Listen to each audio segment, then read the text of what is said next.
বিবাহ সমাচার মিষ্কামুন পর্ব 1 থেকে 10। আম্মা, আপনি কি আমারে বিয়া দিতেন না? আর কতকাল বউ ছাড়া থাকব? স্বপ্নে আমার বউ আয়শা কান্নাকাটি করে শ্বশুর বাড়ি আসার জন্য, তার কষ্ট আর আমার পুরাণে সয় না আম্মা।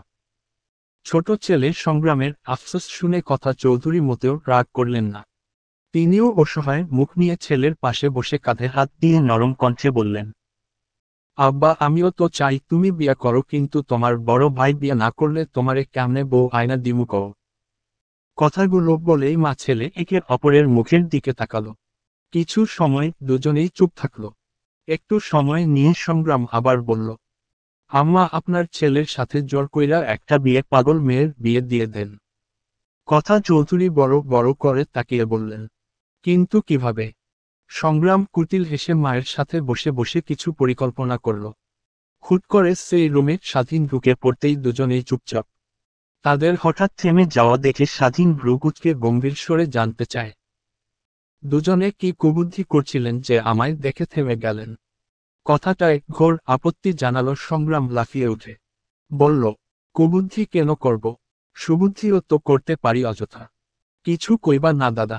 স্বাধীন সে কথা শুনে বিড়বিড় করে বলল, শয়তানের মাথায়ও সুবুদ্ধি আসে? অমূর খোদা, দুনিয়ার সব মায়া ভালো ভালো জামাই খুইজা বিবাহ কইরা ফালাইতাছে, আমার জন্য কি একটাও রাখবো না নাকি? আমি কবে বিয়ে করমু? ইশরাত জাহান সবেই মেয়েদের রুমের পাশ দিয়ে যাচ্ছিলেন। ছোট মেয়ের মুখে আবার বিয়ের কথা শুনে তেলেবেগুনে জ্বলে উঠলেন। ধপাস করে দরজা খুলে রুমে ঢুকে বললেন, এই সব চিন্তা মাথায় নিয়া ঘুরলে তাই রেজাল্ট ভালো হয়। ইভা পাশ ফিরে চাইল, তবে মোটেও ভয় পেল না, বরং আরো আটিসাটি হয়ে চেয়ারে পা তুলে বসল। অতঃপর মায়ের দিক থেকে চোখ সরিয়ে গালে হাত দিয়ে হায় হতাশ করতে করতে বলল, বিয়ার বয়সে পড়াশোনা করলে রেজাল্ট তো খারাপ হইবই। ইশরাত জাহানের মনে চাচ্ছিল জুতা খুলে 2-4টা দিতে। সময় নষ্ট না করে ঝটপট জুতা খুলে হাতে নিতেই দৌড়ে পালিয়ে গেল ইভা। আরবি গভীর মনোযোগ সহকারে বই পড়ছিল, সেই মুহূর্ত হাজির হলো তার দাদিমা মিসেস তিথি। সোজা গিয়ে গিয়ে একদম নাতনির পাশ ঘেঁষে বসলেন। কে এসেছে বুঝতে পেরে আরবি চোখ মুখ বন্ধ করে জোরে জোরে পড়তে শুরু করলেন। তার এহেন আচরণের দাদিমা বিরক্ত হয়ে বইটা কেড়ে নিয়ে মুখ ভেঙিয়ে বললেন, পোলাপান পড়ানোর বয়সে নিজে পড়ছিস, লজ্জা করে না? আরবি ছোট ছোট করে তাকালো। এটা কোনো কথা? থমথমে গলায় জবাব দিল, দাদিমা, আমার বহুত পড়া বাকি, এমনি মাথায় ঢুকছে না। না, এখন জ্বালিও না তো, যাও।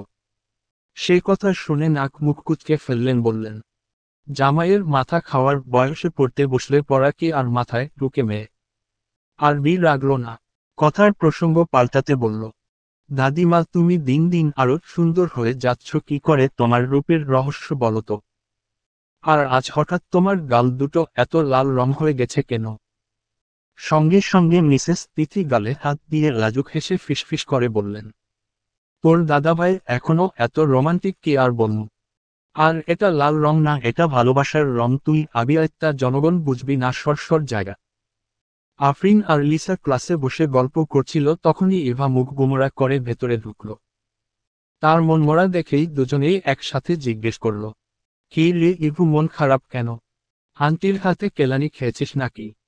ইভা বেঞ্চে বসার আগে লিসার ব্যাগ ধরে টানতেই সে চেঁচিয়ে বলল, ইভুর বাচ্চা, তুই নিজের ব্যাগ দিয়ে বেঞ্চ মুছে বস। ইভা আফরিনের দিকে তাকাতেই দেখল সে আগে থেকে ব্যাগ কোলে নিয়ে বসে আসে। হতাশ হয়ে পেছনে থেকে আরেকজনের ব্যাগ নিয়ে বেঞ্চ মুছে বসে পড়ল। অতঃপর গালে হাত দিয়ে বলল, আমার বোধহয় এ জীবনে আর বিয়ে করা হলো না রে। কেন, কি হয়েছে?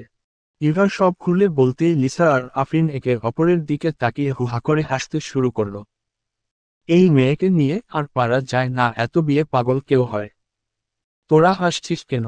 আফরিন হাসি থামিয়ে বলল, তোর কি লজ্জা করে না রে আন্টিকে এভাবে বলিস?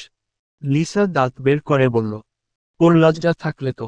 ইভা তাদের কথার সঙ্গে সহমত প্রকাশ করে বলল, লজ্জা দেওয়ার মানুষ না থাকলে লজ্জা কেমনে? আইবক। তাদের গল্পের মধ্যেই হঠাৎ ঝুমঝুমিয়ে বৃষ্টি এলো। তিনজনেই দৌড়ে বারান্দায় চলে গেল। আড্ডা দেওয়ার জন্য তারা সকাল সকাল কলেজে এসে হাজির হয়, এখনো তেমন কেউ আসেনি, তাই ভিড় কম। সবাই মিলে বৃষ্টির পানি ছুঁয়ে খেলছিল। হঠাৎ আফরিন বলল, বৃষ্টির মধ্যে দোয়া করলে কিন্তু কবুল হয়। ইভার সাথে সাথে দুই হাত তুলে মোনাজাত ধরে বলল, হে খোদা, হয় আমার তেনারে তুমি আমার করে দাও, নইলে তোমার করে নাও। সংগ্রাম তাড়াহুড়ো করে এক গলির মধ্যে থেকে বের হতে গিয়ে এক মোটকু লোকের সাথে ধাক্কা খেয়ে ঠাস করে পড়ে গেল। আশেপাশে তাকিয়ে আগে দেখল কেউ দেখেছে কিনা, কাউকে দেখতে না পেয়ে ঝটপট উঠে দাঁড়িয়ে চলে যাচ্ছিল। তখন সেই লোকই পেছনে থেকে ডাক দিল, এই ছেলে দাঁড়াও। সংগ্রাম তাড়াহুড়োর সময়ে পিছু ডাকে অসন্তোষ হলেও প্রকাশ করল না। মেহজাবিনের কলেজ ছুটি হওয়ার সময় হয়ে গেছে।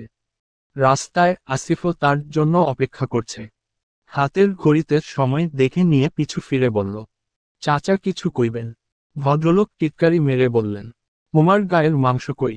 সংগ্রাম অপমানিত বোধ করল না, বরং সে হেসে জবাবে বলল, আসলে চাচা ফ্রিজে তুলে রাখছি যাতে নষ্ট না হয়।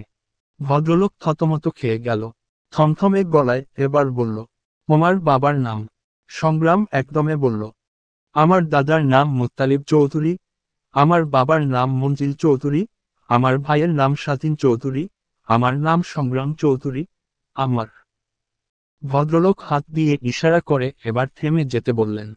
থমথমে গলায় জিজ্ঞেস করলেন, স্বাধীন আর সংগ্রাম এটা কেমন নাম? তোমরা কি বঙ্গবন্ধুর ভক্ত নাকি? সংগ্রাম আর দাঁড়াতে চাইল না, যেতে যেতে বলল, আমরা না, আমাদের আম্মা ওনার পাগলা ভক্ত, জয় বাংলা। বাবা আমার কি বিয়ে হবে না?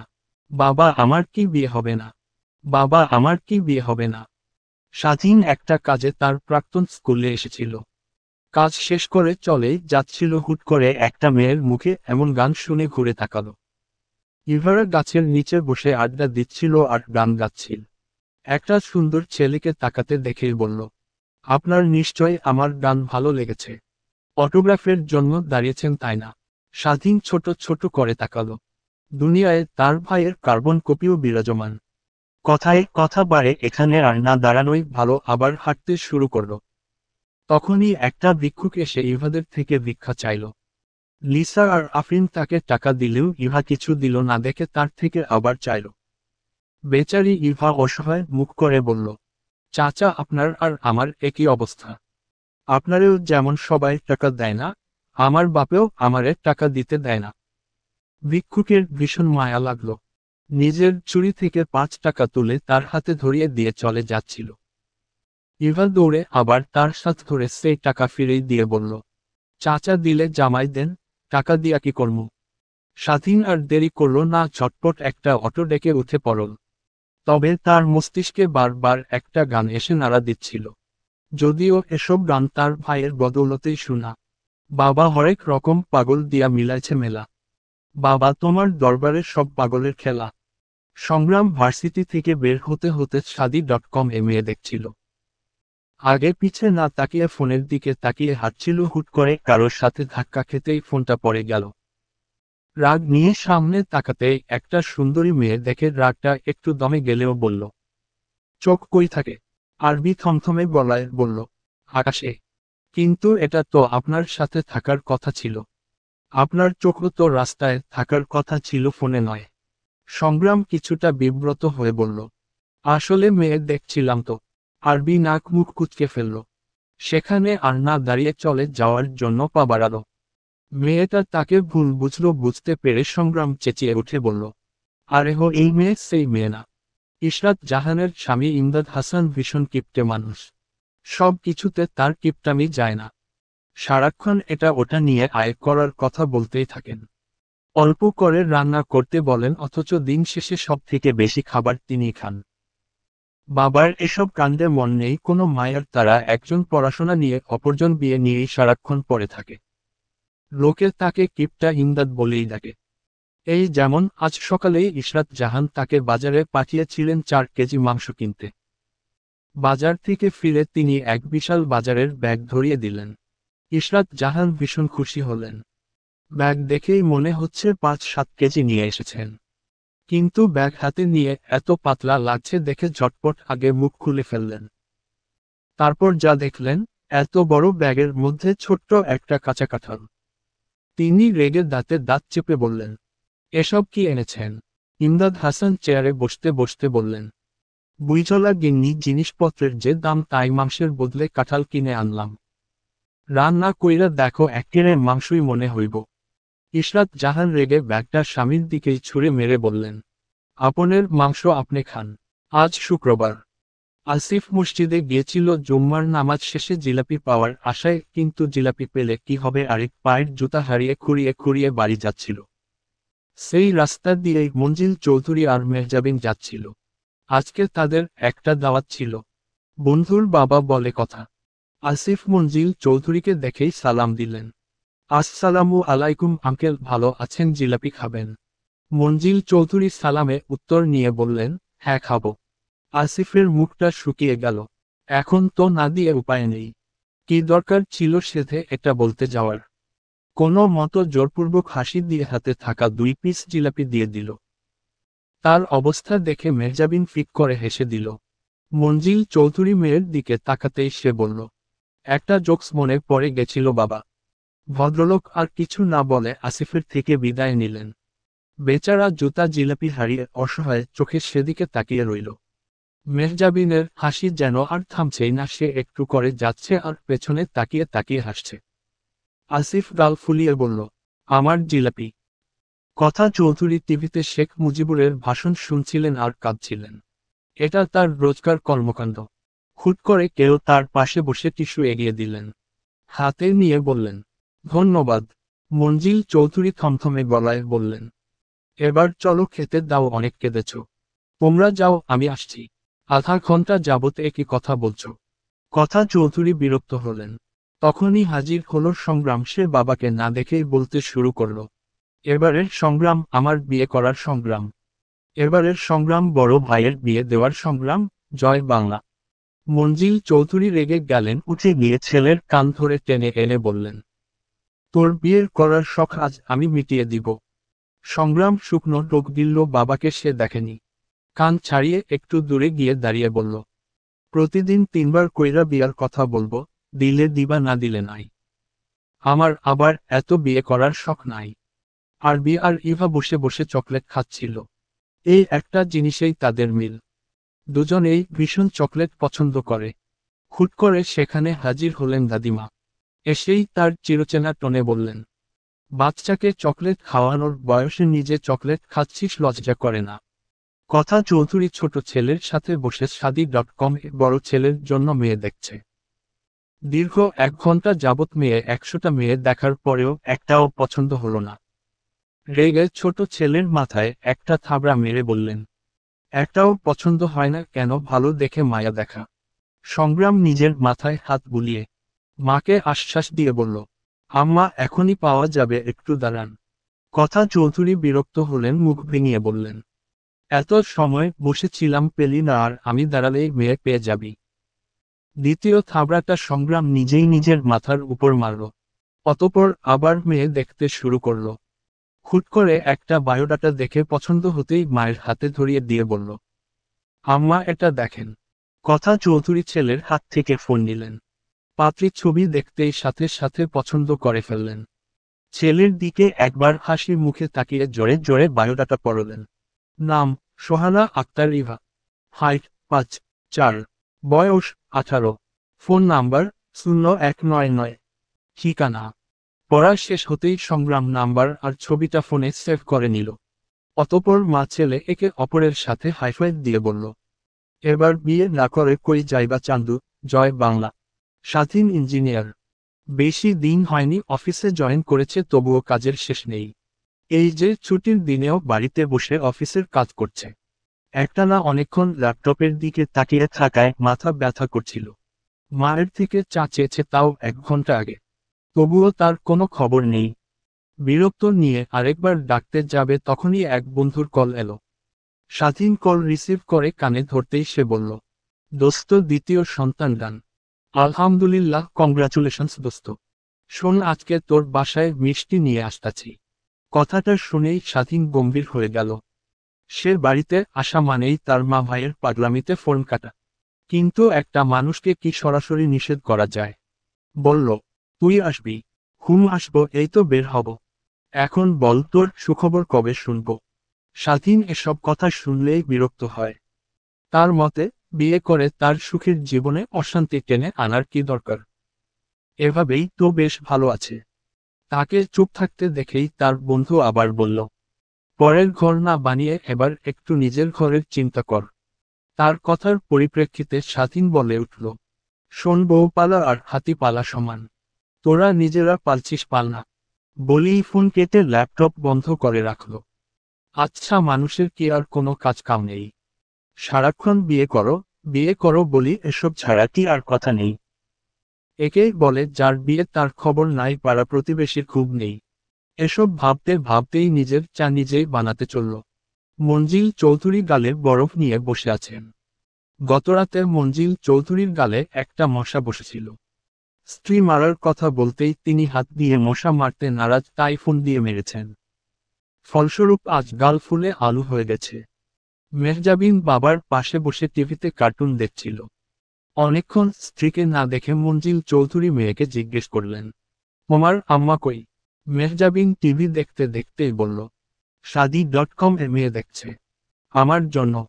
মেহজাবিন টিভির থেকে চোখ সরিয়ে 2 হাত দূরে গিয়ে দাঁড়িয়ে বলল, আব্বা এখন তো এক গালের বরফ নিচ্ছেন, আম্মা এই কথা শুনলে তখন কিন্তু 2 গালের বরফ নিতে হবে। কথাগুলো বলেই সে দৌড়। মঞ্জিল চৌধুরী হতাশ, চরম হতাশ। সত্যি সত্যি আরেক গালে হাত দিয়ে কিছুটা চমকে উঠলেন। ইভা বারবার দাদিমা ফোন চেক করে দেখছিল তার বিয়ের সম্বন্ধ আসছে নাকি। আসলে তিথি বড় নাতনির বিয়ের জন্য শাদি.com-এ বায়োডাটা জমা দিয়েছিল। সেটা দেখে ইভা নিজের বায়োডাটা নিজেই জমা দিয়েছে। যেহেতু তার নিজস্ব ফোন নেই তাই দাদিমার ফোন থেকেই দিতে হলো। যদিও তার এখনো 18 হয়নি, কয়েক মাস বাকি। তাতে কি বয়স একটু বাড়িয়ে জমা দিয়েছে। ছোট নাতনিকে বারবার নিজের ঘরে আসতে দেখে ভ্রু কুঁচকায় তিথি মুখ ভেঙিয়ে জানতে চায়, কিরে মায়া, আবার ঘরে এতবার আউনের মতলব খানা কও দেখেনি? ইভা দাঁত কেলিয়ে বলল, না গো দাদিমা, আজ তোমার জামাই নাই তো তাই একটু সময় দিতে আইলাম আর কি। তিনি বোধহয় নাতনির কথা বিশ্বাস করলেন। দীর্ঘ শ্বাস ফেলাইয়া বললেন, তোর বোন কি বিয়া শাদি করব না নাকি? ইশরাত জাহান ছোট মেয়েকে অনেকক্ষণ যাবৎ খুঁজছিলেন। না পেয়ে আরবিকে পাঠিয়েছেন ডেকে নিয়ে যাওয়ার জন্য। আরবি সারা বাড়ি খুঁজে অবশেষে দাদিমার রুমে এসে তাকে পেল। ডাক দেওয়ার আগেই তার বিয়ের কথা শুনে জোরে জোরে কয়েকবার শ্বাস নিয়ে রাগ কন্ট্রোল করে রুমে ঢুকে বলল, ইভা তোকে মা ডাকছে, যা। ইভার সাথে সাথে উঠে লাফাতে লাফাতে চলে গেল। আরবি ও চলে যাচ্ছিল তখন তিনি আবার ডেকে বললেন, শোন মায়া, বিয়া করলে বরকত বাড়ে। আরবি সে কথা শুনেও শুনল না। যেতে যেতে বলল, তাহলে তুমি দাদুভাইকে আবার বিয়ে করে বরকত বাড়াও। ইভারা 3 বান্ধবী মিলে আজ গিয়েছে পেয়ারা চুরি করতে। ইভা আর লিসাকে নিচে রেখে আফরিন গাছে উঠে পেয়ারা পেরে পেরে নিচে ফেলছিল। বেশ অনেকগুলো হয়ে যাওয়ার পরে লিসা তাকে বলল, এই আফরু, এবার নেমে আয়, চল চলে যাই এখন। তার কথার দ্বিমত জানিয়ে ইভা বলল, না না, এখনো 2 কেজি মনেও হয়নি, আরো কিছু পেরে নাম। আফরিন তাই করল, ব্যাগ ভর্তি পেয়ারা নিয়ে 3 বান্ধবী মিলে এক গাছের নিচে বসল। পেয়ারাগুলো ভীষণ মিষ্টি হলেও 2-3টার বেশি কেউ খেতে পারল না। আর এত পেয়ারা বাসায় নিয়ে যাওয়া মানেই ধরা পড়া। কি করবে 3জনই বসে ভাবতে লাগলো। তখনই চোখ গেল পেয়ারার গাছের মালিকের হ্যাবলা কান্ত ছেলের দিকে। লিসা দুষ্ট হেসে বলল, চল এগুলো ওর কাছে বিক্রি করে আসি। 3জনই একে অপরের দিকে তাকিয়ে হেসে উঠে দাঁড়ালো। হাবলু বাজার গিয়েছিল কাঁঠাল বিক্রি করতে। বিক্রি শেষে টাকা গুনতে গুনতে বাসায় ফিরছিল। তখনই 3 বাদর হাজির। হ্যালো হাবলু ভাইয়া। আফরিনের ডাক শুনে পেছনে ঘুরে তাকিয়ে বলল, হ্যালো, তোমরা আমায় ডাকছ? লিসা মাথা নাড়িয়ে বলল, হ্যাঁ ভাইয়া, দেখুন আমরা মাত্র 50 টাকায় এত পেয়ারা বিক্রি করছি। আপনাদের বাসায় গাছ থাকলেও আঙ্কেল তো কিপটা, আপনাকে তো আর সেগুলোতে হাত দিতে দেয় না। তাই ভাবলাম আপনাকেই দিই। হাবলু খুশি হলো। সত্যি সত্যি কাঁঠাল বিক্রি করা টাকা দিয়ে নিজেদের গাছের পেয়ারা কিনে তাদের বলল, তোমরা কত ভালো রে দোস্ত, আমার আব্বা আমার বিয়ে দিতে চায়। আসিফের কথা শুনে সংগ্রাম সাথে সাথে বলল, আলহামদুলিল্লাহ, মাশাআল্লাহ, মাশাআল্লাহ আঙ্কেল, কত ভালো মানুষ দেখছিস। আসিফ দীর্ঘ শ্বাস ফেলে বলল, কিন্তু আমি এখন বিয়ে করতে চাই না। সংগ্রাম অসহায় ভাবে কাঁদো কাঁদো কণ্ঠে বলল, সবার আব্বা বিয়ার কথা শুনলে খুশি হয় আর আমার আব্বায় অখুশি হয় কিল্লাই দোস্ত। আসিফ ওকে থামিয়ে দিয়ে আবার বলল, তোর কথা বাদ দে শালা। যতদিন না কোনো মায়ারে দেখা আমার বুকের মধ্যে ধুকধুক করে না উঠে ততদিন মুই বিয়া করতাম না। সুযোগও পাতি হারালে কাঁদতে হবে আড়ালে। লেখাটা হাতে নিয়ে ছোট মেয়ের অপেক্ষায় দাঁড়িয়ে আছেন ইশরাত জাহান, কিন্তু তার কোনো হদিস নেই। বড় মেয়েকে কখন পাঠিয়েছে তাকে ডাকতে, এখনো কেউ আসলো না। ইমদাদ হাসান ঘরে ঢুকেই স্ত্রীর হাতে কাগজ দেখে বললেন, কি গো, এই বয়সে তুমি কি আমার লাইগা চিঠি লিখলা? কই দেখি দেখি। সুযোগও পাতি হারালে কাঁদতে হবে আড়ালে। লেখাটা হাতে নিয়ে ছোট মেয়ের অপেক্ষায় দাঁড়িয়ে আছেন ইশরাত জাহান, কিন্তু তার কোনো হদিস নেই। বড় মেয়েকে কখন পাঠিয়েছে তাকে ডাকতে, এখনো কেউ আসলো না। ইমদাদ হাসান ঘরে ঢুকেই স্ত্রীর হাতে কাগজ দেখে বললেন, কি গো, এই বয়সে তুমি কি আমার লাইগা চিঠি লিখলা? কই দেখি দেখি। ইশরাত জাহানের বিগড়ানো মেজাজ আরো বিগড়ে গেল। কাগজখানা টেবিলে রেখেই কোমরে শাড়ি পেঁচিয়ে চেঁচিয়ে উঠলেন, বুড়িরা বয়সে বিমরতি, আজ থাইকা আপনার আর আপনার মায়ের ভাত বন্ধ। কথাগুলো বলেই বেরিয়ে গেলেন। ইমদাদ হাসান হা করে সেদিকে পানে কিছু সময় চেয়ে রইল। কি থেকে কি হয়ে গেল বুঝে উঠতে পারল না। কিছু হলেই বউ জাতির ডায়লগ, আজ থেকে ভাত বন্ধ। স্বাধীন বাইকে করে অফিসে যাচ্ছিল হঠাৎ একটা মিষ্টির দোকানে। সংগ্রামকে দেখে দাঁড়িয়ে পড়ল। সংগ্রাম 2 প্যাকেট মিষ্টি নিয়ে টাকা দিয়ে গাড়িতে উঠে বসল। স্বাধীন ভ্রুকুচকে সেদিকে তাকিয়ে রইল। তার বাবার ডায়াবেটিস হওয়ার খাতিরে বাড়িতে মিষ্টি কিনে নিয়ে যাওয়া আরও 2 বছর আগে নিষিদ্ধ করে দিয়েছে কথা চৌধুরী। চিন্তা ভাবনা ছেড়ে ফোন বের করে তাকে কল দেওয়ার প্রস্তুতি নিতেই পেছনে থেকে গাড়ির হর্ন বেজে উঠল। ঝটপট ফোন রেখে গাড়ি নিয়ে নিজের গন্তব্যে রওনা দিল। মনে মনে ঠিক করল বিষয়টা বাড়ি গিয়ে জিগাবে, তবুও মনের মধ্যে একটু সন্দেহ রয়ে গেল। মেহজাবিন সেজেগুজে রেডি হয়ে বসে আছে, কিন্তু কেন সেজেছে এটা তার অজানা। ছোট ভাইয়া বলেছে ঝটপট তৈরি হয়ে নে, সারপ্রাইজ আছে। সেই কথার পরিপ্রেক্ষিতে তার এই সাজগোজ। কথা চৌধুরী নিজেও সেজেছেন। সংগ্রাম মিষ্টি নিয়ে বাসায় আসতেই সবাই ডাক দিল, আম্মা আব্বা আসেন, মিষ্টি রেডি। দাদিমা সদর দরজার সামনে দিয়ে বেশ অনেকক্ষণ যাবৎ পায়চারি করছিল। বিষয়টা নজর এড়ায়নি আরবির। এগিয়ে এসে যে জিজ্ঞেস করবে তারও উপায় নেই, তো তারা উত্তর দিবে। এসব ভেবেই দীর্ঘ শ্বাস ফেলে চলে যাচ্ছিল, তখনই কলিং বেল বেজে উঠল। আরবি আবার দাঁড়িয়ে গেল। দাদিমা এবার গিয়ে সদর দরজা খুলে দিতে একজন সালাম দিল, আসসালামু আলাইকুম দাদি, আমি ফিরোজ ঘটক। ও আসুন আসুন। ছেলের বাড়ির লোকজন। উনারা গাড়ি থেকে নামছে। কথা বলতে বলতেই কয়েকজন লোক বাসার মধ্যে ঢুকে পড়ল। আরবি আর সময় নষ্ট না করে সেখানে থেকে সরে গেল। রুমে ঢুকে রাগে দুঃখে বইটা ছুঁড়ে মা রল। ইভা বিছানা থেকে সবেই উঠার প্রস্তুতি নিচ্ছিল, তখনই হুট করে বইটা তার মাথায় গিয়ে পড়তেই চেঁচিয়ে উঠল, মায়ের ভয়ে আজ তোমার রুমে একটু লুকিয়ে আছি বলে তুমি আমাকে বই দিয়ে মারবে? না, এই অন্যায় সব করা যায় না, আমাকে বিয়ে দিয়ে দাও, আমি শ্বশুর বাড়ি চলে যাই। আরবি দাঁতে দাঁত চেপে বলল, খুব বিয়ে করার শখ না? পাত্রপক্ষ এসেছে, আজকেই বিয়ে করে বিদায় হো যা। খুশিতে মনটা তার বাকুম করে উঠল। ইভাকে আর পায়ে কে দৌড়ে ঘর থেকে বের হয়ে গেল। আরবি মাথা চেপে বিছানায় শুয়ে পড়ল। বসে থেকে চিন্তা করে লাভ নেই, শুয়ে থেকে চিন্তা করতে করতে ঘুমিয়ে পড়তে হবে তারই প্রস্তুতি নিল। হ্যালো মা, বলো।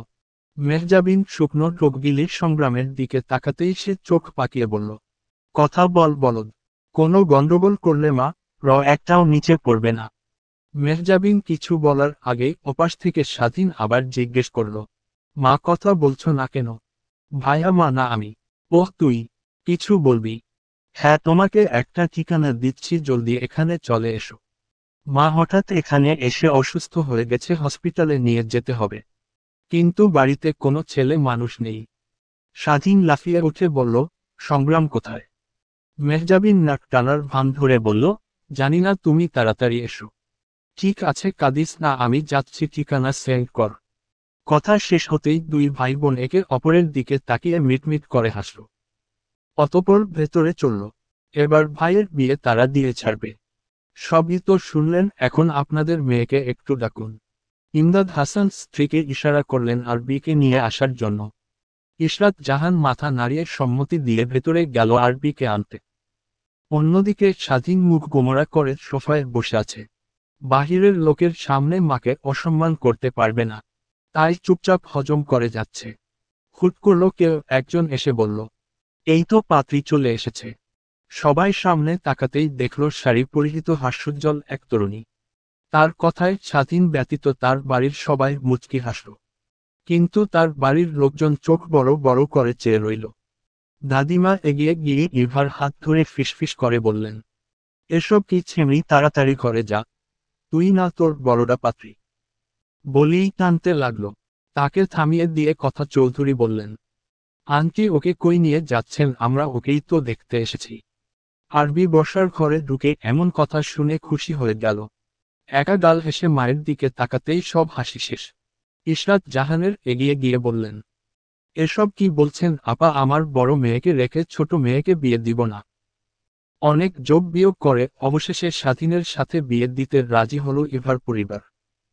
ছেলে ভালো, পরিবার ভালো না বলতে গিয়েও তারা বলতে পারল না। সব থেকে বড় কথা, ইভা নিজেই রাজি হয়ে বসে আছে। তবে বিপদ বাঁধল অন্য জায়গায়, স্বাধীন বিয়ে করবে না কথা চৌধুরীকে কয়েকবার বলেও যখন পাত্তা পেল না, তখন নিজে থেকে বলে বসল, আঙ্কেল আমি একটু ইভার সাথে কথা বলতে চাই। ইভা একটু লজ্জা পাওয়ার ভান ধরল। সবাই কিছু সময় আলোচনা করে তাদের কথা বলার সুযোগ করে দেওয়া হলো। ইভা সামনে সামনে হাঁটছে আর একটু পরপর মুচকি হাসছে। স্বাধীন এগুলো দেখে হতাশ হলো। এসেছিল বিয়ে ভাঙতে, কিন্তু এ মেয়ে যে বিয়ে ভাঙবে না বুঝল। কিছু না বলে পেছনে থেকে চলে গেল। ইভা সবে একটু মাথা কাত করে বলল, শুনছেন? কেউ নেই। টাসকি খেয়ে গেল। কে আশ্চর্য, লোকটা গেল কই? স্বাধীন আগেই বেরিয়েছে। বাকি সবাই ধীরে ধীরে বের হলো। ইশরাত জাহান নতুন আত্মীয়দের এগিয়ে দিতে বাহিরে এলোর, সঙ্গে ইভা আর আরবিও এলো। কথা চৌধুরী গাড়িতে উঠার আগে ইভার মাথায় হাত বুলিয়ে বলল, খুব তাড়াতাড়ি তোমাকে নিয়ে যাব। ইভা দাঁত কেলিয়ে সবেই বলতে যাচ্ছিল, এখনই নিয়ে চলো। তার আগেই মায়ের চোখ রাঙানিতে চুপসে গেল। সবাই গাড়িতে উঠে বসতেই সংগ্রাম আরবির পাশ দিয়ে যেতে যেতে বলল, আসসালামু আলাইকুম বিয়ান সাব। দুদিন পরে আপনার সাথে হবে আমার অনেক ভাব। আফরিন চায় পাউরুটির ডুবিয়ে সবেই এক কামড় মুখে নিতে যাচ্ছিল। হুট করে লিসা দৌড়ে এসে ওর হাত ধরে টানতে পাউরুটা নিচে পড়ে গেল। লিসা সেদিকে পাত্তা না দিয়ে বলল, আশেপাশে কি হচ্ছে জানিস? তাড়াতাড়ি আমার সাথে চল। আফরিন ছলছল চোখে একবার নিজের হাতের দিকে আরেকবার পরে যাওয়া পাউরুটির দিকে তাকালো। অতঃপর কপাট রাগ দেখিয়ে বলল, এটা কি করলি অতান? লিসা বুঝল না, তাই জানতে চায়, কি করলাম? হাত ধরে কেন টান দিলি? তো কি পা ধরে টানব? আফরিন গাল ফুলিয়ে বলল, পাউরুটি কেন ফেললি? লিসা এবার বুঝল বান্ধবীর রাগের কারণ। তবুও কথা ঘুরিয়ে নিয়ে বলল, রাগিস না, আমি কিনে দিব। এখন চল ইভুর বাসায় যাব। হঠাৎ ওদের বাসায় কেন? ওর বিয়ে ঠিক হয়ে গেছে। ও আচ্ছা, কি হ হ হ। আফরিন বড় বড় করে তাকালো। এটা কিছুতেই তার বিশ্বাসযোগ্য কথা মনে হলো না। বড় বোনের আগে ছোট বোনের বিয়ে। থতমত খাওয়া কণ্ঠে বলল, মজা করছিস? লিসা এবার বিরক্ত হলো। আফরিনের হাত ধরে দৌড় লাগালো। বেচারি হাজার খানিক প্রশ্ন করেও আর উত্তর পেল না। ইভা মুখে কফি লাগিয়ে বসে আছে। সামনে বিয়ে, এখন রূপচর্চা না করলে চলে। তার কাণ্ডে বাড়ির সকলে বিরক্ত। একমাত্র আরবি বাদে তার মতে ফাঁকিবাজটা পড়াশোনাও ঠিক মতো করে না, ওকে বিয়ে দিয়ে দেওয়াই ভালো। কিন্তু অন্যদিকে মনক্ষুণ্ণ ইশরাত জাহানের বড় মেয়ের আগে ছোট মেয়ে কি বিয়ে দেওয়া ঠিক হচ্ছে? আসসালামু আলাইকুম কাকি, ইভার নাকি বিয়ে? ইশরাত জাহান অন্য মনস্ক ছিল।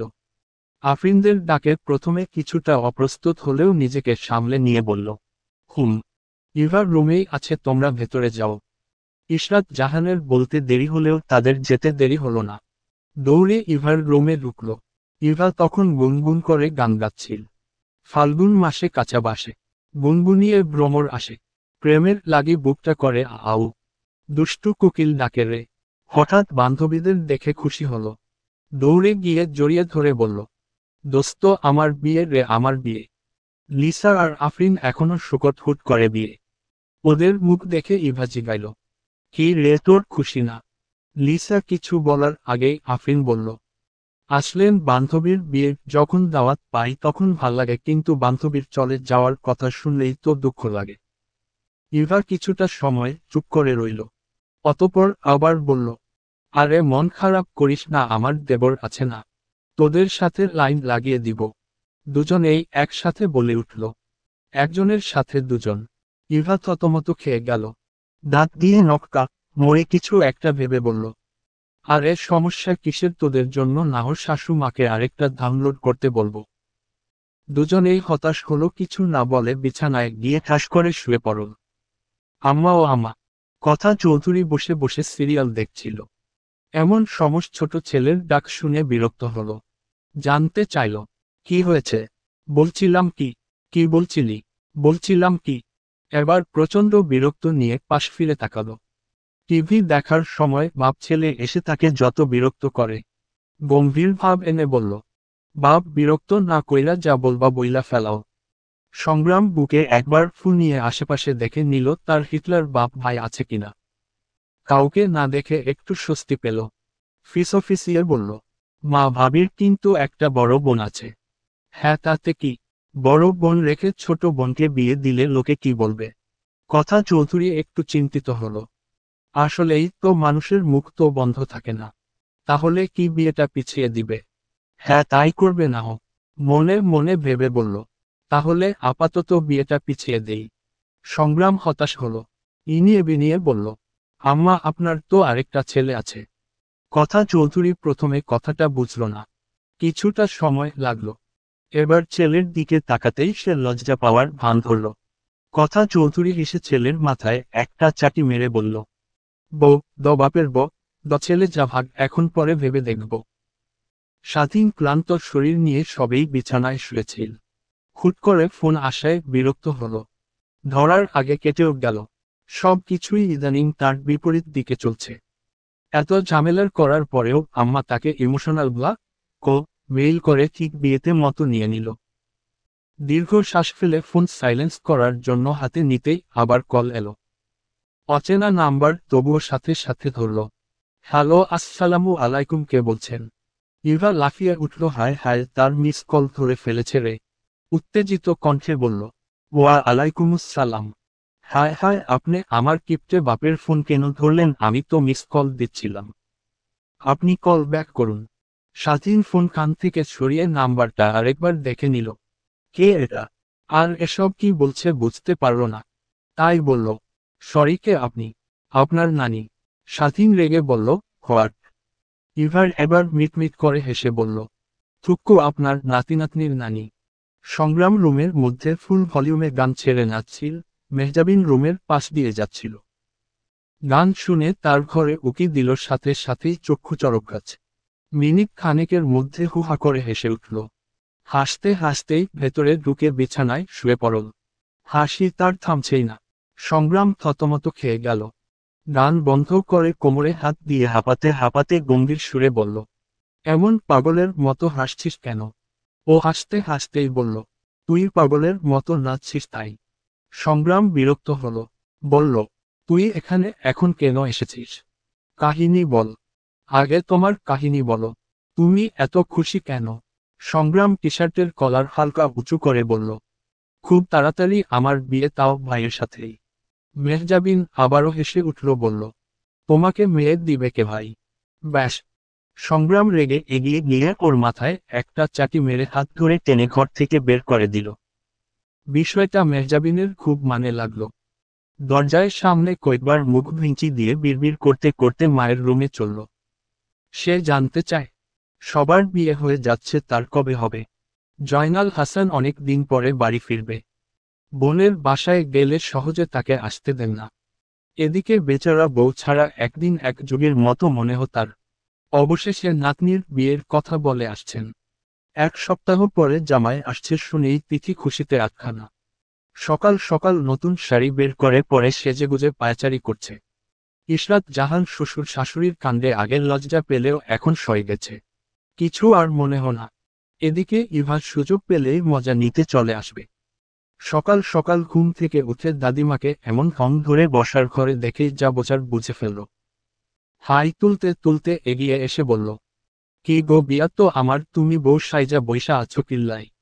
তিথি আর চোখে নাতনির দিকে তাকিয়ে বললেন, আমার জামাই আইব। ইভা হুট করে আশেপাশে তাকিয়ে দেখল কেউ আছে নাকি। কাউকে না দেখে সুরসুর করে দাদিমার পাশে গিয়ে বসল। একটু রয়সয়ে বলল, ও দাদিমা, একটু টিপস দাও না। কিসের টিপস? জামাই বউ শিকরণে। তিথি মুচকি হেসে বললেন, জামাই বউ, সের মূল অস্ত্র হচ্ছে ভালোবাসা। ইভা আর কিছু বলার আগেই কলিং বেল বেজে উঠল। তিথি সাথে সাথে উঠে দাঁড়ালো।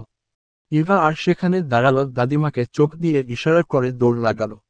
তিনিও এই সময়ে আর কিছু না বলে দরজার দিকে আগালেন। দরজা খুলতেই জয়নাল হাসান চমৎকার এক হাসি উপহার দিলেন। বিনিময়ে তিথিও হাসল। স্ত্রীর পা থেকে মাথা অবধি দেখে বললেন, আমি নারী দেখছি, না পড়ি। তিথি লজ্জায় একটু মিলিয়ে গেল। ছোট ছোট করে বলল, আগের ভেতরে আসেন। জয়নাল হাসান সম্মতি দিলেন। সদর দরজা লাগিয়ে স্ত্রীর পিছু পিছু রুমে ঢুকলেন। বিছানায় বসে চোখ দিয়ে ইশারা করে পাশে ডাকলেন। তিথি সারাদিন যতই বকবক করুক, স্বামী দেখলেই লজ্জায় মিলিয়ে যায়। এই মানুষটার ভালোবাসায় সে বারবার প্রেমে পড়ে যায়। সে নিজেও চায় এই লজ্জার শেষ না হোক। ধীর পায়ে এগিয়ে গিয়ে মাথা নিচু করে বসল। জয়নাল হাসান সহধর্মিনীর আঁচলটা তুলে খমটা দিয়ে দিলেন। অতপর হাত দিয়ে থুতনিটা উঁচু করে শীতল কণ্ঠে বললেন, ঈশ্বর, কতদিন দেখি না আমার বোটারে, তুমি তো দেখি আরো সুন্দর হয়ে যাচ্ছ। স্বামীর কথায় আবারও লজ্জা পেলেন। সঙ্গে সঙ্গে হাত দিয়ে মুখটা ঢেকে বললেন, কি যে বলেন না। তিনি ঠোঁট চেপে হাসলেন, আরেকটু লজ্জা দিতে বললেন, আর একটু কাছে এসো তো। হুট করে জরুরি তলব শুনে সংগ্রামদের বাসায় আসলো আসিফ। এই বাড়িতে সে সচরাচর আসতে চায় না। তার অবশ্য প্রধান কারণ মেহজাবিন। মেয়েটার সাথে দেখা হলেই তার ঝগড়া লেগে যায়। বাসার সামনে এসে সংগ্রামকে কল দিচ্ছিল, কিন্তু ফোন বন্ধ পেয়ে বাসার মধ্যে ঢুকে পড়ল। মেহজাবিন নিজের বিয়ের কথা বলতে গিয়ে মায়ের হাতে তাড়া খেয়ে দরজার দিকেই দৌড় দিয়েছিল। আসিফ সবে ঢুকছিল, মেহজাবিনের মাথা গিয়ে তার থুতনির সাথে ধাক্কা খেতেই দাঁতের সাথে ঠোঁট লেগে কেটে গেল। মেহজাবিন মাথা নাড়তে নাড়তে বলে, চোখে দেখেন না। আসিফ বিরক্তি নিয়ে বলল, নামই জন্যই তো এসেছি তোমার চোখ দুটো নিতে। মেহজাবিন সে কথা শুনে প্রথমেই যা তার মাথায় এলো, এখন তো বাড়ি থেকেই তাকে বিয়েতে চাচ্ছে না।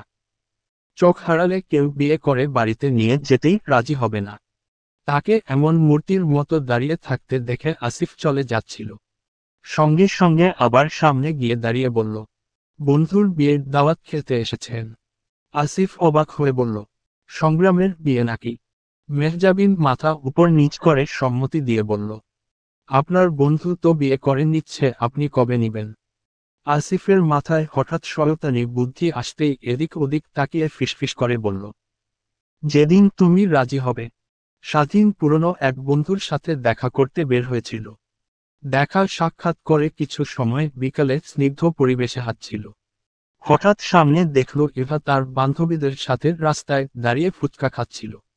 ধরা দিবে না ভেবে পাশ কাটিয়ে চলে যাচ্ছিল, তখনই ফুচকাওয়ালা ডাক দিল, ওই মিয়া, টাকা না দিয়া কই যান? স্বাধীন অবাক হয়ে পেছনে ফিরে বলল, কিসের টাকা? আপনার বউ ফুচকা খেয়ে চলে গেছে আর আপনার থেকে টাকা নিতে বলে গেছে। স্বাধীন ভড়কে গেল। দোকানে ফুচকাওয়ালা ছাড়া কেউ নেই। মেয়েটা এত ফাজিল, তাকে সিয়ে দিয়ে চলে গেছে। টাকা পরিশোধ করে আবার হাঁটতে লাগলো। ইভারা লুকিয়ে ছিল, তাকে চলে যেতে দেখে বেরিয়ে এলো। লিসা আর আফরিন হাসতে হাসতে শেষ।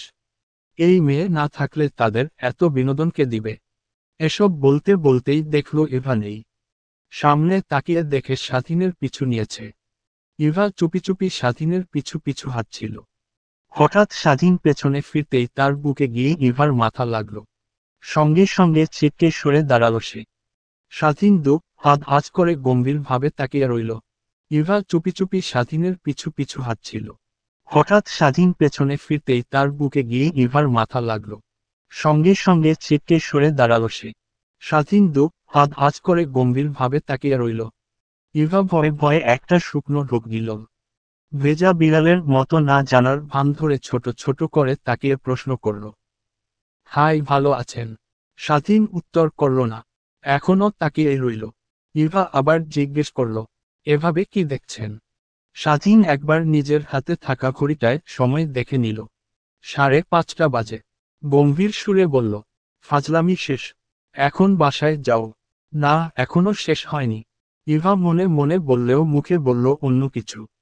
যাক, ভয়টা কমল তাকে, আর যাই হোক ধমক ফমক দেয়নি। হুট করে বলে বসল, আমাকে পৌঁছে দিবেন? না। স্বাধীনের ছোট্ট উত্তর। ইভা মুখ ভেঙচি দিল। মনে মনে বলল, আনরোমান্টিক বেড়া একটা। কোথায় একটু ঘুরতে নিয়ে যাবে? একটা গোলাপ কিনে দিয়ে বলবে, তুমি গোলাপের মতোই সুন্দর, তা না ফাজলামি শেষ। বাসায় যাও হুহ।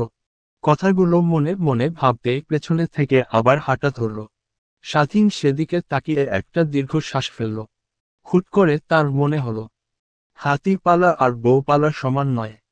বউ পালা আরো বেশি কঠিন কাজ। কথা চৌধুরী গাল ফুলিয়ে বসে আছে। মঞ্জিল চৌধুরী আজকেও পাশের বাড়ির ভাবির সাথে হেসে হেসে কথা বলেছে। সে যে বেলকনি থেকে দাঁড়িয়ে দাঁড়িয়ে দেখছে, এটা আবার মঞ্জিল চৌধুরীর চোখে পড়েনি। হাসির মুখে বাড়িতে এসে স্ত্রীর পাশে বসতেই ছাদ করে উঠল। আর জায়গা নেই, কোলে উঠেই বসতে হবে। হুট করে চেঁচিয়ে উঠায় মঞ্জিল চৌধুরী থতমত খেয়ে দাঁড়িয়ে গেল। কিছু সময় ড্যাব ড্যাব করে তাকিয়ে থেকে বুকে ফুল নিয়ে বলল, কি হয়েছে, এমন রণমূর্তি ধারণ করেছ কেন? কথা চৌধুরী ফুসফুস করে নিঃশ্বাস নিতে নিতে বলল, বেকনিতে দাঁড়িয়ে তোমার হাতে একটা জবা ফুল দেখলাম। মঞ্জিল চৌধুরী শুকনো ঢোক গিলল। স্ত্রীর এমন ব্যবহারের আসল কারণ এবার বুঝল। ভেজা বিড়ালের মতো মিনমিন করে বলল, আসলে হয়েছে কি, আমি ফুলটা তোমার জন্যই আনছিলাম। পাশের বাসার ভাবি বললেন তার মেয়ের আজ জন্মদিন আর সে জবা ফুল ভীষণ পছন্দ করে, তাই দিয়ে এসেছি আর কি। রাগ করো না, আবার আনবো। কথা চৌধুরীর মন বোধ হয়ে তবুও বলল না। রিমোট নিয়ে টিভি দেখতে বসে গেল। মঞ্জিল চৌধুরী আশেপাশে দেখে নিল বাচ্চা কাচ্চারা কেউ আছে নাকি, কাউকে না দেখে আবারও গিয়ে পাশে বসল। অতঃপর ফিসফিস করে বলল, ভাবছিলাম স্বাধীনের বিয়ে উপলক্ষে তোমায় 3টে জামদানির শাড়ি কিনে দিব। শেষ, সব রাগ শেষ। দৌড়ে গিয়ে রুম থেকে ফোন নিয়ে এসে কোন পেজে ভালো ভালো শাড়ি পাওয়া যায় তা দেখতে বসে পড়ল। বেচারা ভদ্রলোক নিজের পকেটের দিকে একবার তাকিয়ে দাঁতে দাঁত চেপে বসে রইল।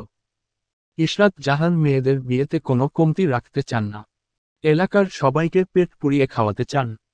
অন্যদিকে ইমদাদ হাসানের মতে এত মানুষকে খাইয়ে শুধু শুধু টাকা নষ্ট করার মানে হয় না। এটা নিয়ে দুজন তর্কাতর্কি করতে করতে শ্বশুর শাশুড়ির কাছে বাদী হতে চলল।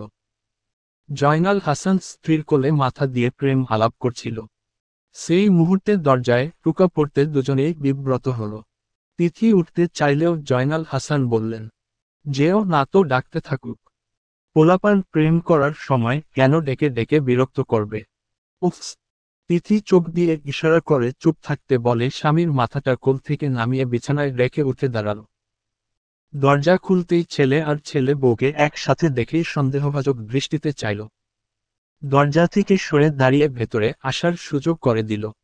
ইমদাদ হাসানের আগে ইশরাত জাহান ঢুকে পড়ল। ঢুকেই সালাম দিল, আসসালামু আলাইকুম, শরীর ভালো? জয়নাল হাসান উঠে বসল। বলল, আলহামদুলিল্লাহ। কিছু বলবা বৌমা? ব্যাস, তার বলতে দেরি হলেও ইশরাত জাহানের কথার চুরি খুলতে দেরি হল না। মনের মধ্যে জমানো হাজারো অভিযোগ বলতে শুরু করল। সে থামতেই ইমদাদ হাসান হাদিস দিয়ে শুরু করল, শুনেন আব্বা, হাদিসে আছে, অপচয়কারী সব অতানের ভাই। ইশরাত জাহান জ্বলে উঠল, দাঁতে দাঁত চেপে বলে উঠল, কিন্তু আমি তো সব অতানের বউ। তাদের স্বামী স্ত্রীর বকবক শুনে দুজনেই বিরক্ত হল। তিথি গম্ভীর সুরে বলে উঠলেন, থামো তোমরা, আর কোনো কথা নয়। আমার দুটো মাত্র নাতনি, তাদের বিয়েতে বিশাল আয়োজন হবে। যাও, ব্যবস্থা করো। ইশরাত জাহান দাঁত কেলিয়ে বেরিয়ে গেল। ইমদাদ হাসান অসহায় মুখ করে মনে মনে কপাল চাপড়াতে চাপড়াতে বেরিয়ে গেল। আর মনে মনে বলল, তাকে ফকির বানাতে তার বউই যথেষ্ট।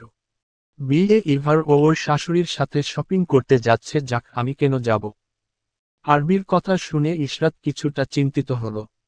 ছোট মেয়ের সাথে যে বড় মেয়েরও বিয়ে পরিকল্পনা করেছে, এটা গোপনই করেছে সে।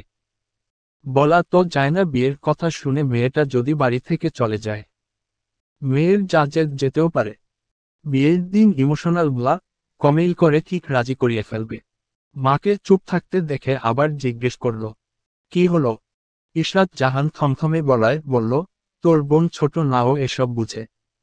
তুই না গেলে হবে? না বুঝলে কি বিয়ের জন্য গলামি করত? মেয়ের কথায় আবারও চোখ রাঙিয়ে বলল, ঝটপট রেডি হয়ে নে, আর কোনো কথা শুনতে চায় না। আরবি উপায় না পেয়ে রেডি হতে লাগলো। এখন আর বলে কোনো লাভ নেই। ইভা আগে থেকে রেডি হয়ে বসে আছে। আরবি ঘর থেকে বের হতে গিয়ে আবার ফিরে এলো। স্টাডি টেবিল থেকে একটা বই নিয়ে তার ব্যাগে ঢুকিয়ে নিল। সময় পেলে পড়তে বসবে। সামনেই সেমিস্টার ফাইনাল। বিড়বিড় করতে করতে বের হলো। ভাল লাগে না। আরবি আয়নার সামনে দাঁড়িয়ে কালো রঙের একটা শাড়ি শরীরে জড়িয়ে নেড়েচেড়ে দেখছিল। শাড়িটারি সে খুব একটা পছন্দ করে না, তবে আজকে হঠাৎ এত শাড়ি দেখে ভালোই লাগছিল, তাই হাতে নিয়ে আয়নার সামনে দাঁড়িয়ে দেখছিল। হঠাৎ পেছনে থেকে কেউ একজন তার কালো শাড়ির ওপর লাল শাড়ি পরিয়ে দিয়ে বলল, বিয়েতে কালো শাড়ি নয়, লাল শাড়িতেই মানায়। আরবি চমকে পেছনে ঘুরতেই সংগ্রাম নাই। শাড়িখানা তার কাঁধে রেখে ভেগেছে। এদিক ওদিক তাকিয়ে আবার আয়নার দিকে ফিরল। শাড়িটা হাতে নিয়ে রাখতে যাবে তখনই কথা চৌধুরী হাজির। এসেই বলল, বাহ, শাড়িটা তো ভীষণ সুন্দর। তোমার পছন্দ হয়েছে আগে বলবা তো, দাঁড়াও প্যাক করে দিতে বলি। আরবি থতমত কণ্ঠে বলে, না না আন্টি, সেরকম কিছু নয় আসলে। তাকে কথার মাঝে থামিয়ে দিয়ে শাড়িটা নিয়ে চলে গেল। আরবি হা হয়ে তাকিয়ে রইল। তার কথাটা শেষ পর্যন্ত করতে দিল না। এর বাড়ির সব এলিয়ে নাকি? না, এখনই বাড়ি যাবে, সে আর থাকবে না। স্বাধীন আসেনি, বলেছে তার নিজস্ব কোনো পছন্দ নেই, যা কিনবে তাই পরে বিয়ে করে নিবে। কথাটা শুনেই ইভা মুখ ফুসকে বলেই দিল, লেহেঙ্গা কিনে দিলেও কি সেটা পরে বিয়ে করবে? মঞ্জিল চৌধুরী কিছু সময় হা করে তাকিয়ে রইলেন। অতঃপর স্ত্রীর দিকে তাকিয়ে দুজনেই হু হু করে হেসে উঠলেন। ছেলের বউ যে তাদের ভীষণ দুষ্ট এটা বুঝতে আর বাকি নেই। সংগ্রাম আসিফকে সাথে এনেছিল তার জিনিসপত্র পছন্দ করে দিতে, কিন্তু এনে মনেহ বিপদে পড়ে গেল। তার কিছু পছন্দ হলেও আসিফের কোনো কিছুই পছন্দ হয় না। এত এত পাঞ্জাবি দেখানোর পরেও যখন পছন্দ হচ্ছিল না, তখন দোকানদার বিরক্ত হয়ে বললেন, ভাই আপনার বন্ধুকে বলুন সেলাই মেশিন আর কাপড় কিনে নিয়ে গিয়ে আপনাকে মন মতো পাঞ্জাবি বানিয়ে দিতে। আসিফ উঠে দাঁড়ালো, সংগ্রামকে উদ্দেশ্য করে বলল, চল তো, দরকার হলে তাই বানিয়ে দিব। তখনই ছুটে এলো মেহজাবিন। বউয়ের কেনাকাটা শেষ তাদের হলো নাকি এটাই বলতে এসেছিল, কিন্তু এসে এই কাণ্ড দেখে কপালে হাত। বলল, এসব কি? তোমাদের এখনো কেনাকাটা হয়নি? সংগ্রাম অসহায় মুখ বানিয়ে তাকালো। আসিফ গম্ভীরভাবে বলল, দেখছো তো হয়নি, আবার জিজ্ঞেস করার কি আছে? মেহজাবিন রেগে গেল, বলল, আপনার মতো লোকের সাথে থাকলে হবেও না। শেষমেশ পুরাতন পাঞ্জাবি পরে বিয়ে করতে হবে। যত সব আজাইরা লোকজন। মেজাজটাই দিল বিগড়ে অসহ্য। আসিফ বিব্রতকর দৃষ্টিতে সংগ্রামের দিকে তাকিয়ে বলল, তোর বোনকে বললাম এক লাইন, সে শোনালো 3 লাইন। সংগ্রাম দাঁতে দাঁত চেপে বলল, ঝগড়া পরে কর, আগে আমার পাঞ্জাবি। তাদের ঝামেলার মধ্যে একে একে সবাই চলে এলো। অতঃপর কথা চৌধুরী দুই ছেলের জন্য পাঞ্জাবি পছন্দ করে কিনলেন। কেনাকাটা শেষে গাড়িতে করেই দুইজনকে বাসায় নামিয়ে দিলেন। হলুদ ও মেহেন্দি সন্ধ্যা। ইভা সকাল থেকে নাচ প্র্যাকটিস করছে। তার ইচ্ছে তার বিয়েতে সবার প্রথম সেই নাচবে। ইশরাত জাহান একটু রেগে গেলেও দাদিমা সামলে নিলেন। বোঝালেন, একটা দিনই তো, বিয়ে তো আর জীবনে বারবার আসে না। ইভাও জানে না আজকে তার বড় বোনেরও বিয়ে। জানে শুধু বাড়ির বড়রাই। সন্ধ্যার দিকে কাঁচা হলুদ শাড়ি আর গাঁদা ফুলের গহনা পরে রেডি সে। অন্যদিকে আরবিকে বাসায় পরা ড্রেস রেখে নতুন ড্রেসই পরাতে পারলেন না ইশরাত জাহান। তবে আজকে বেশি জোরাজোরি করল না। ছেলে বাড়ি থেকে হলুদ পরাতে আসবে শুনি ইভা মহাখুশি। সে ভেবেছিল তার জামাইও আসবে, কিন্তু সেগুড়েবালি সে বাদে বাসার সবার এসেছে। ইভা একটু মন খারাপ করে বসে রইল। ভেবেছিল নাচতে নাচতে জামাইকেও নিয়ে যাবে আর এটা ভিডিও বানিয়ে ফেসবুকে পোস্টাবে। তা আর হলো কই। তাকে মুড অফ করে থাকতে দেখে মেহজাবিন এগিয়ে এলো, বলল, মন খারাপ করো না ভাবি। ভাইয়া একটু আনরোমান্টিক, এসব পছন্দ করে না খুব একটা, কিন্তু বিয়ের পরে তুমি রোমান্টিক বানায় নিও। ইভা ফিক করে হেসে ফেলল। সাথে হাসলো তার বান্ধবীরাও।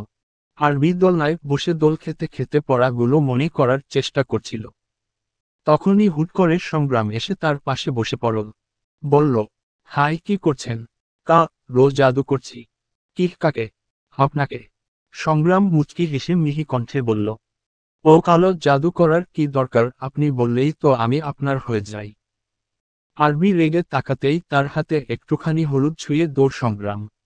প্রথমে চমকালেও পরে চিৎকার দিতে গিয়ে দিল না। সবাই খারাপ ভাববে। তবে সংগ্রামের ওপর রাগটা তার আরো বাড়ল। বিড়বিড় করে বলল, সব অতানো বোধ হয়, এত সব অতানি করে না বদলক। অবশেষে ধুমধাম করে অনুষ্ঠান শেষ হলো। ইভার শাড়ি চেঞ্জ করার আগেই স্বাধীনের হোয়াটসঅ্যাপ নাম্বারে তার কিছু ছবি পাঠিয়ে লিখল, দেখুন মেকআপ ঠিক আছে কিনা। ভেবেছিল স্বাধীন সিনও করবে না, রিপ্লাইও করবে না। কিন্তু না, তার ধারণা পাল্টে দিয়ে স্বাধীন রিপ্লাই করল, ঠিক নেই, আরও কয়েক কেজি আটা মাখতে হতো। ইভা ঠোঁট চেপে হাসে, লিখে, ঠিক আছে, কালকে মাখব। স্বাধীন বিরক্ত হলো, দাঁতে চেপে বলল, তাহলে আর বিয়ে করার শখ পূর্ণ হলো না। ইভা হাসতে হাসতে আবার লিখে, আপনারও তো বিয়ে না করার শখ পূর্ণ হলো না। লিখেই ফ্রেশ হতে ঢুকে পড়ল। সে জানে আজকে আর রিপ্লাই আসবে না। তবে এখন বেশ ভালো লাগছে। সত্যি সত্যি স্বাধীন ফোন রেখে দিল। হুট করে মায়ের অপর প্রচণ্ড রাগ হলো। বিয়ে দিবে ভালো কথা, এইসব বাচ্চা কাচ্চার সাথে কেন? দুনিয়ায় কি আর মানুষ ছিল না? রাগে দুঃখে শুয়ে পড়ল। এখন ঘুমই তাকে শান্ত রাখার একমাত্র উপায়। বিয়ের দিন। বর এসেছে, বর এসেছে শুনেই ইভা সাজগোজ বাদ দিয়ে দৌড়। উদ্দেশ্য গেট ধরবে। তবে মাঝ রাস্তায় তিথির সাথে দেখা হয়ে গেলে তিনি আটকে দেন। তার ভাগের টাকা দাদিমা এনে দিবে বলে কথা দেয়। ইভা আবার ঘরে ফিরে এসে দেখে আরবি এখনো রণমূর্তির মতো দাঁড়িয়ে আছে। তাকে দেখেই মারার জন্য তেড়ে এলো। ইভা চেঁচিয়ে উঠল, বাঁচাও, এক বউ আরেক বউকে মা, রথে আসছে। তৎক্ষণাৎ মাথায় একটা চাটি পড়তেই হুড়মুড়িয়ে লাফিয়ে উঠল। চোখে ঘুমের রেশ এখনো কাটেনি, ভালো মতো তাকাতে পারল না। ছোট ছোট করে তাকিয়ে ঘুম জড়ানো গলায় জানতে চাইল, তুমি আমাকে মারলে কেন? আরবি গিয়ে বসল তার পাশে। বিরক্তি নিয়ে বলল, কি আবল তাবল স্বপ্ন দেখে কি সব বলছিস? কার বউ কাকে মারছে? ইভার চট করে কালো রাতের কথা মনে পড়ে গেল। আজকে যে তার সাথে সাথে আরবিরও বিয়ে হবে সে কথা সে লুকিয়ে শুনে ফেলেছে। তার মানে গায়ে হলুদ বড় কিছুই হয়নি, সব কল্পনা। ধুর, সারা রাত এসব ভাবতে ভাবতে এটাই এত সময় স্বপ্ন দেখছিল, কিন্তু এখন তো কিছুতেই বলা যাবে না। বিয়ের আগেই পরপারে পাঠিয়ে দিবে তার হিটলার মা। গলা খাদে নামিয়ে মিহি সুরে বলল, আসলে কিছু না আপু, প্রচণ্ড ক্ষুধা লেগেছে, চলো খেতে যাই। আরবি উঠে দাঁড়ায়, কিছুটা সময় সন্দেহের চোখে চেয়ে যেতে যেতে বলল, ফ্রেশ হয়ে আয়, সবাই অপেক্ষা করছে। ইভা মাথা নাড়ায়, আরবি বেরিয়ে যায়। তার চলা যাওয়ার দিকে তাকিয়ে ইভা কাঁদো কাঁদো সুরে বিড়বিড় করে বলে, বিয়ে বিদুষী মায়াকে একসাথে বিয়ে দিতে গিয়ে না আমার বিয়ে ভেস্তে যায়। ও খোদা, আমার বিয়ে কি তবে হবে না? সেদিন কথা চৌধুরীর সব কথা শুনে ইশরাত জাহান শ্বশুর শাশুড়ি ও স্বামীর সাথে আলোচনায় বসেন। ইমদাদ হাসান ছোট মেয়ের বিয়ে ঠিক করার আগে ছেলের বাড়ির সব খোঁজ খবর নিয়েছিলেন। তিনি কিপ্টে হতে পারে কিন্তু দায়িত্ববান। তবে যেহেতু স্বাধীন প্রতিষ্ঠা আর সংগ্রাম বেকার, এটা নিয়ে তিনি একটু মতভেদ করলেন। তবে সে কথা হওয়ায় উড়িয়ে দিলেন দাদিমা। তিনি জানালেন, শূন্য পকেট যে নারী হাত ধরে সেই নারীকে আজীবন মাথায় তুলে রাখে সে ছেলে। উদাহরণে আমি আর তোমার বাবা। ছেলেটা দুষ্ট হতে পারে, মন্দ নয়। অবশেষে দীর্ঘ কয়েক ঘন্টার আলাপে ঠিক হলো দুজনের একই সাথে বিয়ে হবে। তবে সবাই চিন্তায় ছিল আরবির রাজি হবে কিনা। অবশেষে জয়নাল হাসান বুদ্ধি দিলেন তাকে না জানানোর, সবাই তাই মেনে নিলেন। ছেলে আর ছেলের বউ ঘর থেকে বেরিয়ে যেতেই তিথি স্বামীর পায়ের কাছে গিয়ে বসলেন।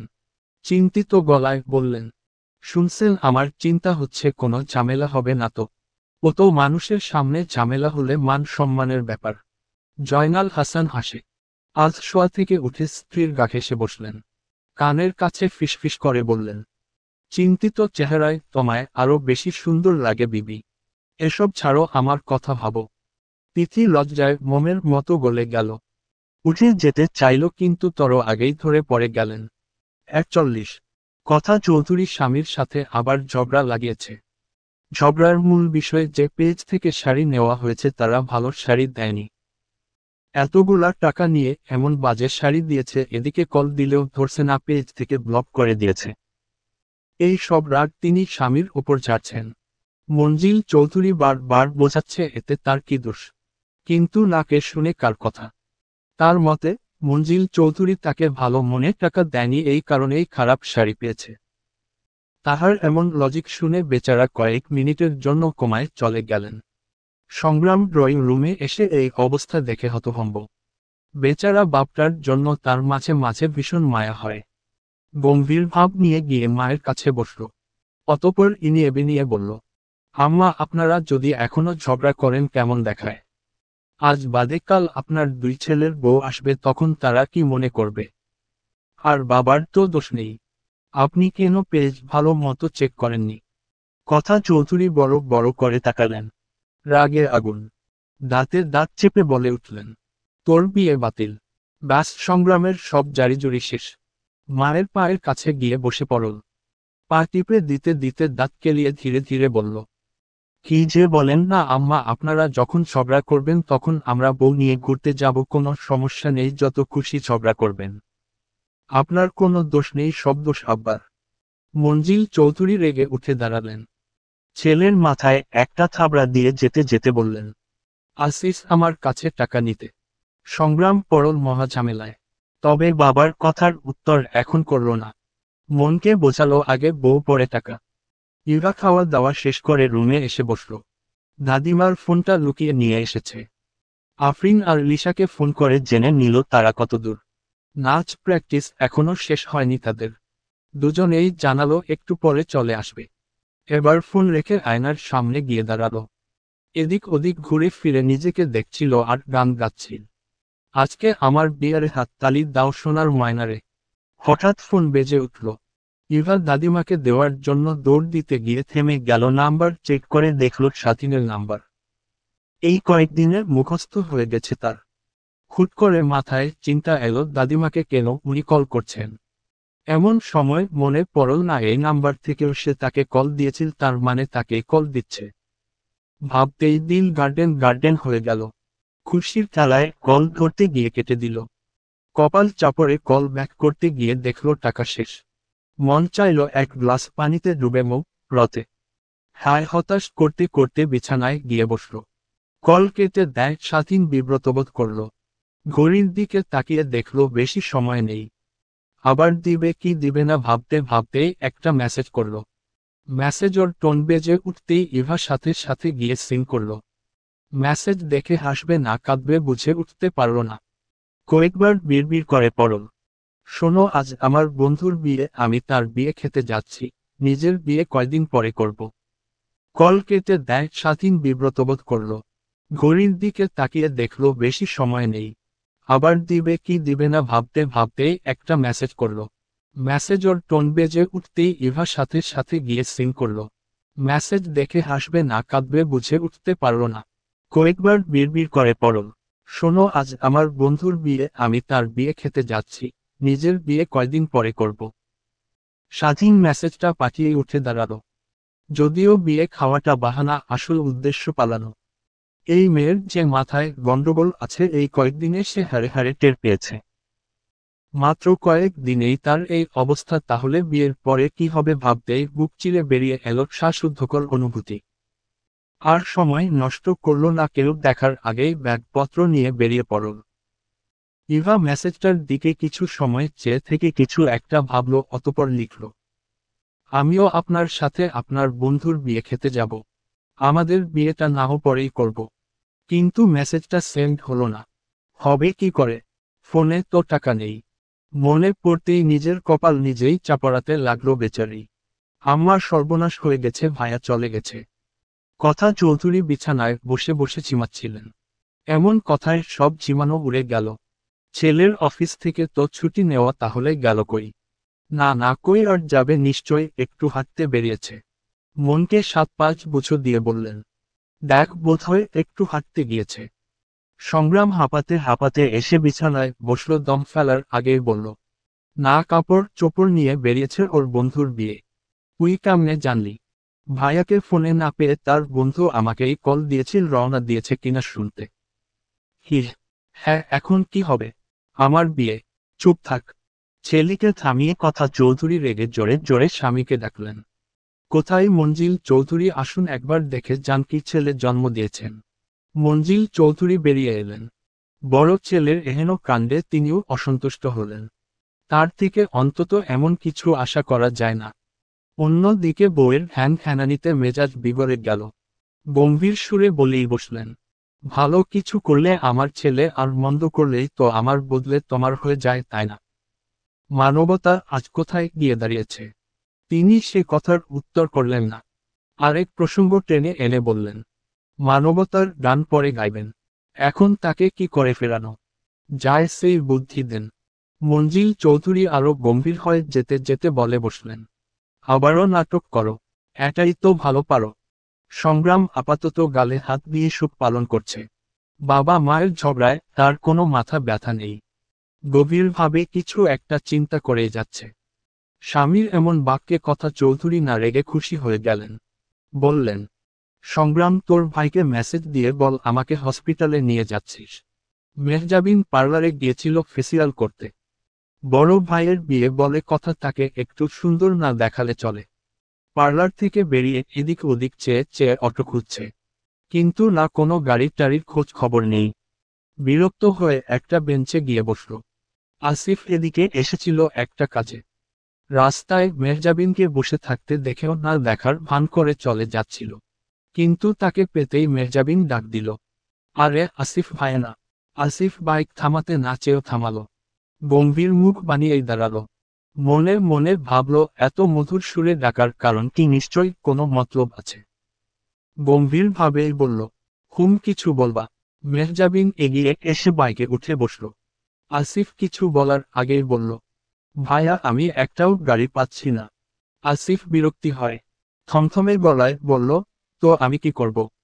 মেহজাবিন পেছনে থেকে হাত উঠিয়ে আসিফের মাথায় মারার ভঙ্গি করে বিড়বিড় করে গালি দিচ্ছিল। আসিফ দেখে ফেলতেই সে দাঁত কেলিয়ে বলল, একটু পৌঁছে দিন। পারবো না। কেন পারবেন না? আমার ইচ্ছা। মেহজাবিনের রাগ হলো, তবুও শান্ত থাকার চেষ্টা করল। ইমোশনাল হয়ে বলল, একটা গাড়ির টাড়ি কিচ্ছু নেই। এখন যদি এভাবে ফেলে যান, পরে কোনো সমস্যা হলে এক অসহায় অবলা মেয়ের মৃত্যুর জন্য আপনি দায়ী থাকবেন আসিফ সাহেব। আসিফের মন বলল, কি বলল বোধ হয়, যত খারাপ আর যত বড়ই শত্রু হোক না কেন একা ফেলে যাওয়াটা ঠিক হবে না। তবে তার মুখে অসহায় অবলার শব্দ শুনে মনে মনে তাচ্ছিল্যের হাসি হাসতে ভুলল না। অবশেষে গাড়ি স্টার্ট দিতেই মেহজাবিন জয়ের হাসি হেসে তার কাঁধে হাত রাখতেই ফোঁস করে উঠল, খবরদার কাঁধে হাত দিবে না, দূরে সরে বসো আর মাঝে ব্যাগ রাখো। মেহজাবিন মুখ ভিঞ্চি দিয়ে বলল, কেন? আমি গায়ে হাত দিলে ফসকা পড়বে না, হাড্ডি থেকে মাংস খুলে খুলে পড়বে। মেহজাবিন মুখ খোলার আগে আসিফ হুমকি দিয়ে বলল, আর একটা কথা বললে ওই যে দেখছো সামনে কুকুরগুলো বসে আছে, ওদের মধ্যে ছেড়ে দিয়ে চলে যাব। বিয়ের আগের দিন, পরে বিয়ে করব বলে পাত্র বিয়ে খেতে গিয়েছে, এমন কথা যেন মাথায় আকাশ ভেঙে পড়ার মতো লাগার কথা থাকলেও আরবির কিছু মনে হলো না। তবে বিষয়টা বেশ ইন্টারেস্টিং লেগেছে তার কাছে। সে তো হাসতে হাসতে শেষ। মাঝে মাঝে এসে ইভার সাথে মজা নিতেও ছাড়ছে না। যদিও বড় বোন হিসেবে তার দুঃখ পাবার কথা ছিল, কিন্তু সে তা পেল না। পাবে কেন? এটা কি তার বিয়ের বয়স? একদমই না। বাবা মা পরিবারের সকালের প্রতি সে ভীষণ মনক্ষুণ্ণ ছিল। এখন বেশ শান্তি শান্তি লাগছে। তবে বিষয়টা আপাতত সে আর ইভা ছাড়া আর কেউ জানে না।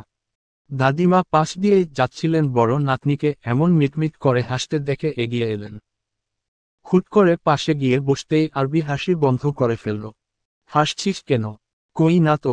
তিথি গম্ভীর হয়, সন্দেহের চোখে চেয়ে থমথমে গলায় শুধালেন, মিথ্যা বলিস? বলি। এখন সত্যি বল, প্রেমে টেমে পড়িসনি তো এমন করে হাসছিস কেন? আরবি বিব্রত হয়, দাঁত কিটকিট করতে করতে বলে উঠল, আমার সুখের জীবনের সাথে বয়ফ্রেন্ড নামকই বলিস ডেকে আনবো, এটা ভাবাও বিলাসিতা। দাদিমা কম কিসে? তার কথার প্রত্যুত্তরের সাথে সাথেই বলল, ই, বলিস না ডাকিস, জামাই নামক রহমতকে ডাকলেও তো পারিস বাপু। নাকি এটা ভাবাও বিলাসিতা? তোমার রহমত কম পড়লে আবার বিয়ে করো যাও, তাও আমাকে বইল না। বলিই মুখ চেপে ধরল আরবি। দাদিমা বড় বড় করে তাকাতেই তাকে আর পায়কে দৌড়ে স্থান ত্যাগ করল। পেছনে থেকে কয়েকবার ডাকলেও শুনল না। শুনল জয়নাল হাসান এগিয়ে এসে কি হয়েছে জিজ্ঞেস করতেই অভিযোগের ঝুলি নিয়ে বসল তিথি। স্ত্রীর সব কথা শুনে তিনি হাসতে হাসতে বললেন, গুণ কি বলল, চলো আরেকবার বিয়ে করি। ইভা স্বামী হারানোর বেদনায় শোকে শোকাহত হয়ে বসে আছে। মন চাচ্ছে মনির খানের ছ্যাঁকা খাওয়া গান দিয়ে কিছু সময় গড়াগড়ি করে কান্নাকাটি করুক। তবে না, ইমোশনটাকে কন্ট্রোল করে রাখার চেষ্টা করল। আর মনে মনে ঠিক করল, একবার শুধু বিয়েটা হোক জামাই মশাই, তারপর বুঝবা ইভা কি জিনিস। এত সহজে তোমার রেহাই নাই। স্বাধীন নাম ভুলিয়ে যদি পরাধীন না রাখছি তারপর বইল হুহ, চলবে।